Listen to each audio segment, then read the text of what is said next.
Welcome to CityWise. I'm your host, Tiana Stevens. CityWise is produced by the City of Rochester to shine a spotlight on city living at its best. Well, summer in Rochester means there's always something to do, from downtown to the public market and within our neighborhoods. The whole city comes alive with vibrant music, art, and family-friendly festivals. Behind all of this is Kara Osipovitch, Special Events Manager at the City of Rochester, and she's here today to tell us more. Hi, Kara. Hi, Tiana. Thank you for coming in. Thanks for having me. We got a lot to talk about. We do. I want to start with the newest first, so Sure. we make sure we can talk about that. It involves women, music, downtown. Tell us about that. Yes, this year we're kicking off a new event, and it's in conjunction with our area's celebration of the centennial anniversary of women gaining the right to vote in New York State. So we're partnering with some other local organizations, but there are a lot of festivities around the weekend of July 21st. Right. There is a Votilla, which is a parade of boats that's happening, and that's starting in Seneca Falls and coming to Cornhill Landing. And there'll be a women-led suffrage city parade. And so we really thought, what can we do as a city to add an event to this weekend? Right. And we took a look at the weekend and we said, you know, what's missing? Music. And what is like the best unifier other than music? So we decided to plan a female concert, and we hope this is more than just a one-time celebration. We hope that this occurs annually. You know, Rochester is the home of a huge women's movement, and we have such a rich history that we are very proud of. So we decided that it would be really wonderful to start an event that really honored that and paid it tribute annually. So this is our first year of the Rock Women's Music Fest.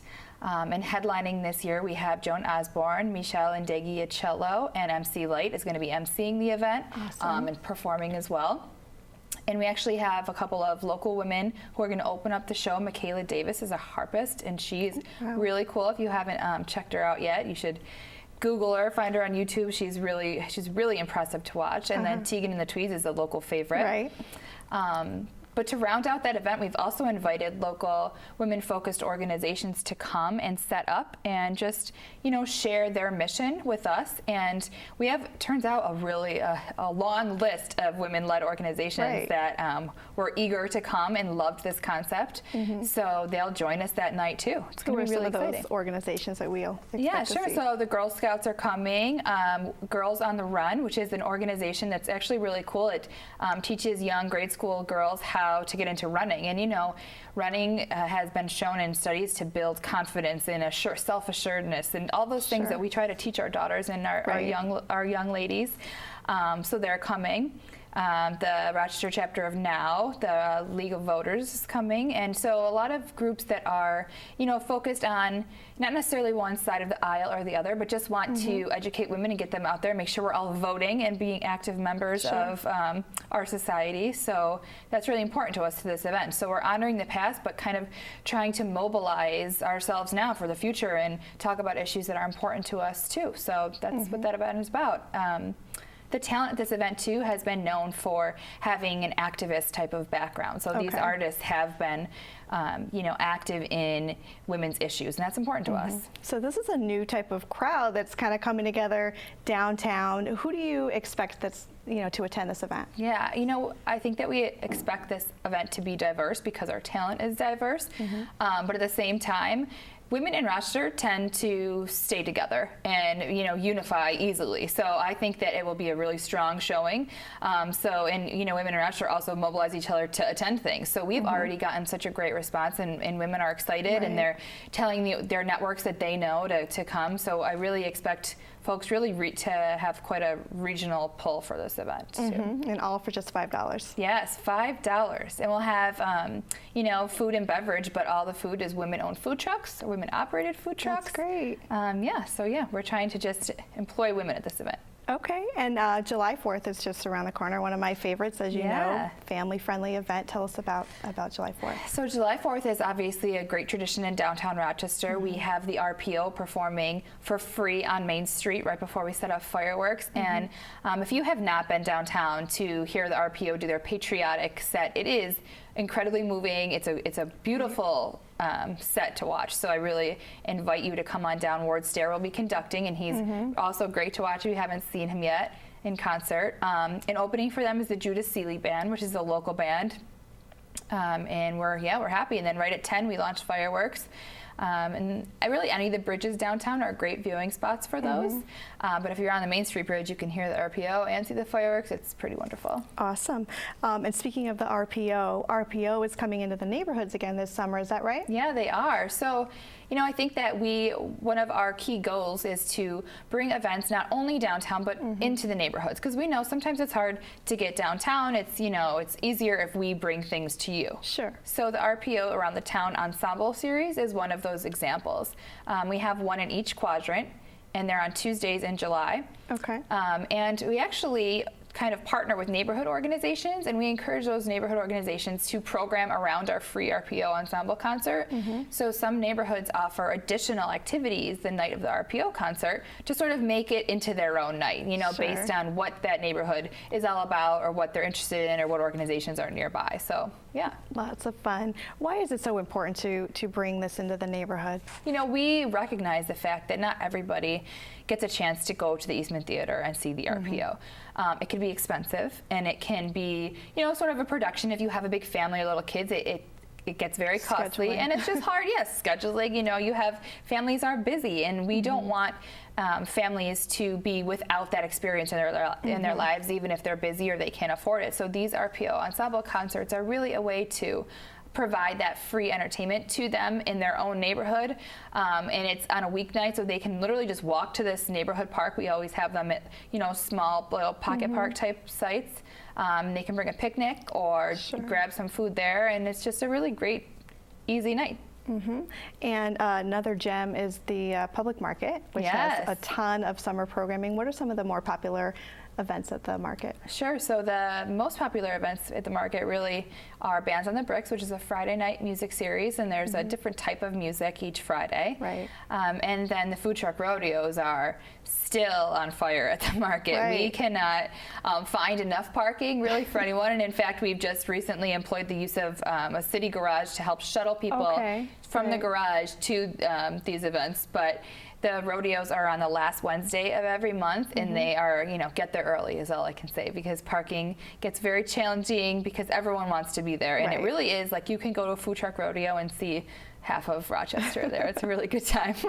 And Flicks on the Bricks is a new one, right? Coming to the market. Movies, like showing movies at the market is this new concept. One of them is a bike-in movie where we're encouraging people to ride their bikes. Actually all of these events we're trying to make them accessible on bike as well as car. So we usually provide bike racks at these events so you can lock your bikes up. Coming to MLK this summer will be a bike share pod or what have you, so that folks can borrow a bike and ride and then lock it up and take one home. So that's going to be a really great amenity for the park. Great, and a lot of people biking to the Party in the Park event that's already underway every Thursdays. How's that going?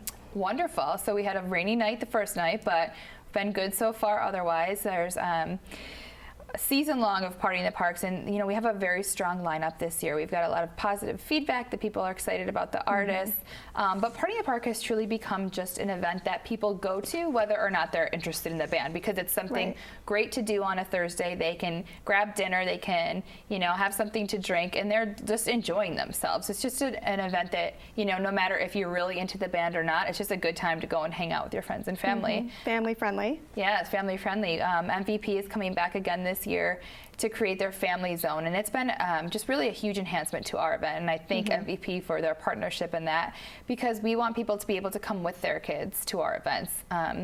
So MVP does a lot of giveaways. They have hula hoops, they have chalk, and it's just your kids can hang out and have fun too with at the event, and you can enjoy yourself. Yeah. So much going on at MLK Park. Another music festival that's coming back this year. Rock the Park. Yes, Rock the Park is going to continue as well. It's a very popular event, and there are 3 of those, one a month beginning in July. Okay. And Rock the Park has themed nights. There's a Latin night, which is incredibly popular. Then there's an R&B night and a Motown night. And Rock the Park uses local and regional talent and really showcases some of, I mean, Rochester is rich with musical talent, and Rock the Park is a really good example of going to a show and seeing someone you might not have seen before and just being in awe of it, really, and saying, you know, you leave Rock the Park feeling proud of Rochester, because people are so talented here, and we're really lucky to be here and to be having, you know, all these events that are quite accessible. Rock the Park's only $6. Right. So it's a low-cost event that everyone can come to and enjoy the music. Why is it so important to keep the costs down and make sure that all of these events are family friendly? Yeah, so, you know, the mission of my office is to provide events that not only will please a wide variety of people, but will be accessible to them economically. So keeping a ticket at $6 or under is really important to us, because we want everybody to enjoy it, and we want everyone to be exposed to all these different kinds of music and events. And so we don't want you just to be able to go to one concert because it costs a certain amount of money. We want to keep them all low cost so that you can try out all these different types of things and, you know, really enrich your lives and the lives of your children by exposing them to all sorts of music and event experiences. Right. And I know you've been busy working on another big new event coming to Rochester this summer. So we are developing an event called the Slow Ride, which we're modeling after an event that's called the Slow Roll that happens in some other cities. Okay. And essentially the Slow Ride is going to be a series of bike rides in each quadrant of the city. So again, we're coming to you for the Slow Ride. You don't have to come downtown. And it's about an hour-long bike ride that will showcase what that quadrant has to offer, whether it be, you know, historical sites or like popular businesses or parks and things like that. So our goal with the Slow Ride is that it's a all skill level ride. So if you haven't ridden a bike in 20 years, or if you ride a bike every day, you know, the Slow Ride is for you and it's for your family. And we are just really excited to get this concept rolling, if you will. This year we're doing 4, but we're hoping that this grows and it could be really a summer-long thing where there's always a ride happening every week. And the Slow Ride kind of speaks to our desire to get everybody acclimated with a healthier lifestyle of riding a bike, also to get cars used to seeing bikes on the road, you know, and that culture of sharing the road and teaching folks how to ride on the road and things like that. So there are multiple benefits to the Slow Ride, and we're really excited to kick it off. Finally, Kara, what kind of feedback does Mayor Warren get about all of these events that are happening? I think that it's incredibly important to the mayor to have all of these events be family friendly. You know, she is a mom herself, and she sees the value in making sure that no matter what the city is producing, you can bring your child to it. Right. So like Music Fest, for example, we're having at Genesee Valley Park this year, and we have a kid zone there too. So almost every event we have is either child friendly or has a special zone for families and kids. And that's always been like one of the mayor's you know, hopes for all the events we plan. So we've made sure to make that happen. But yeah, just to keep everything accessible and family friendly, and yeah, we're so happy with the community's response so far to what we've been doing, and we hope these new events receive that same response. Excellent. Sounds like a lot of fun. If you're interested in attending any or all of the special events planned in the city this summer, visit cityofrochester.gov and click on the calendar tab. Be sure to follow our social media pages as well, and as always, you can call 311 for more information. CityWise will be right back.